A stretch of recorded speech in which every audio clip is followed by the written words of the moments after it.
രാത്രി ഉറങ്ങാൻ കിടന്നാൽ രാവിലെ എണീക്കും എന്ന് ഉറപ്പില്ലാത്ത ഈ ലോകത്ത് നമ്മൾ എന്തിന് അഹങ്കാരം കാണിക്കണം? നമ്മുടെ ശരീരം വേദനിപ്പിക്കാൻ എല്ലാവർക്കും കഴിയും. പക്ഷേ നമ്മുടെ മനസ്സിനെ വേദനിപ്പിക്കാൻ നമ്മൾ ജീവന തുല്യം സ്നേഹിച്ചവർക്ക് മാത്രമേ കഴിയൂ. മായ്ച്ചു കളയണം ചില വാശികൾ, പറഞ്ഞു തീർക്കണം ചില പരിഭവങ്ങൾ, മാറ്റിക്കൊടുക്കണം ചില തെറ്റിദ്ധാരണകൾ.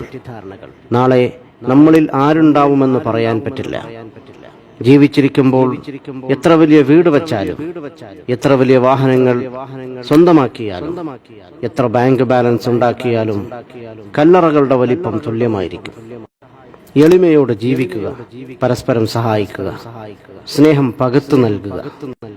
പഞ്ചസാരക്കും ഉപ്പിനും ഒരേ നിറമാണ്, പക്ഷേ രണ്ടിന്റെയും രുചി വളരെ വ്യത്യസ്തമാണ്.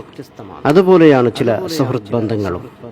സ്നേഹിക്കാനൊരു മനസ്സുണ്ടെങ്കിൽ പിന്നെ കുറവുകൾക്കൊന്നും അവിടെ സ്ഥാനമില്ല.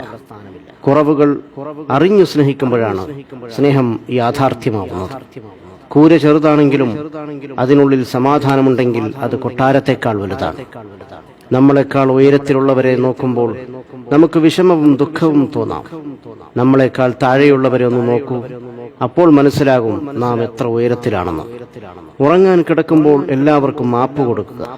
ശുദ്ധ മനസ്സോടെ ഉറങ്ങാൻ ശ്രമിക്കുക. സ്നേഹം ചെറുപ്പത്തിൽ സൗജന്യമായി ലഭിക്കുന്നു. യൗവനത്തിൽ അതിനായി അധ്വാനിക്കേണ്ടി വരുന്നു. വാർദ്ധക്യത്തിൽ അതിനായി യാചിക്കേണ്ടി വരുന്നു.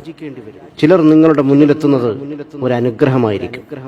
ചിരിക്കുന്ന മുഖങ്ങൾ സൂചിപ്പിക്കുന്നത് അവർക്ക് ദുഃഖമില്ലെന്നല്ല, മറിച്ച് അത് കാണിക്കാതിരിക്കാനും കൈകാര്യം ചെയ്യാനും അവർ പഠിച്ചിരിക്കുന്നു എന്നതാണ്. സ്വന്തമെന്ന് തോന്നുന്നവരോട് എന്തും നമ്മൾക്ക് സംസാരിക്കാൻ കഴിയും. എന്നാൽ വായിൽ നിന്നും പ്രതീക്ഷിക്കാതെ കേൾക്കുന്ന വാക്കുകൾ മനസ്സിൽ വല്ലാതെ മുറിവേൽപ്പിക്കും. ജീവിക്കാനുള്ള ഒരു അവസരവും പാഴാക്കരുത്. കാരണം ജീവിതം തന്നെ ഒരു അവസരമാണ്. ഒന്ന് കാലു തെന്നി വീണാൽ തീരുന്ന ജീവിതത്തിന് എന്തു ജാതി, എന്തു മതം, എന്തു നിറം. ശരീരത്തിൽ ജീവനുള്ളപ്പോൾ മുഖത്ത് നോക്കാൻ ആർക്കും സമയമില്ല. എന്നാൽ മരണപ്പെട്ടാൽ ആ മുഖം കാണാൻ തിരക്കുകൂട്ടുന്നു.